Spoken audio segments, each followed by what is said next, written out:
അല്ലു അർജുൻ നായകനായ Pushpa 2 the rule തിയേറ്ററുകളിൽ വലിയ വിജയമായി മുന്നേറുകയാണ്.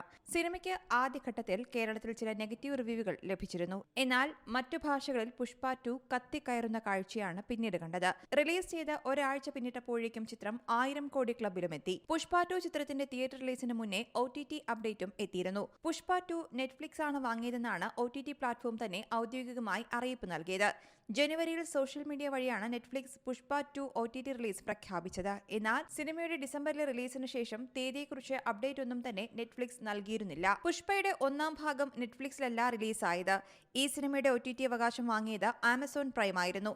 എന്നാൽ ഇന്ത്യൻ സിനിമാ പ്രേമികൾ കാത്തിരിക്കുന്ന പുഷ്പയുടെ രണ്ടാം ഭാഗം നെറ്റ്ഫ്ലിക്സുമായി ഡീൽ ചെയ്തു എന്നാണ് റിപ്പോർട്ടുകൾ സൂചിപ്പിക്കുന്നത്. നെറ്റ്ഫ്ലിക്സിലായിരിക്കും സിനിമ റിലീസ് ചെയ്യുകയെന്നത് ഏകദേശം ഉറപ്പായ കാര്യമാണ്. പുഷ്പ 2 തെലുങ്കു, മലയാളം, കന്നഡ, തമിഴ്, ഹിന്ദി ഉൾപ്പെടുന്ന വിവിധ ഭാഷകളിൽ OTT റിലീസ് ചെയ്യും.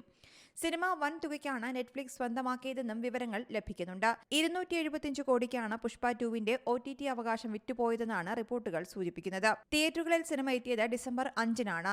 ഈ റിലീസ് തീയതി കഴിഞ്ഞ് OTTക്കായി 6 മുതൽ 8 ആഴ്ചകൾ വരെ കാത്തിരിക്കേണ്ടി വരും. ഇങ്ങനെ 1.5 മാസത്തിനു ശേഷമാകും പുഷ്പ 2 OTT പ്ലാറ്റ്ഫോമിലെത്തുകയെന്നാണ് റിപ്പോർട്ട്. എന്നാൽ ഇതുവരെയും നെറ്റ്ഫ്ലിക്സോ നിർമ്മാതാക്കളോ റിലീസിനെക്കുറിച്ച് ഔദ്യോഗിക പ്രഖ്യാപനം നടത്തിയിട്ടില്ല. പുഷ്പ 2 ചിത്രത്തിൽ അല്ലു അർജുന്റെ നായികയായെത്തുന്നത് രശ്മിക മന്ദാനയാണ്. ഫഹദ് ഫാസിലാണ് പ്രതിനായക കഥാപാത്രത്തെ അവതരിപ്പിക്കുന്നത്. News desk Zee Malayalam news. പുതിയ വാർത്തകളും വിശേഷങ്ങളും ഇനി വിരൽ തുമ്പിൽ. എല്ലാ ഡിജിറ്റൽ പ്ലാറ്റ്ഫോമുകളിലും ഇപ്പോൾ സീ മലയാളം ന്യൂസ് ലഭ്യം.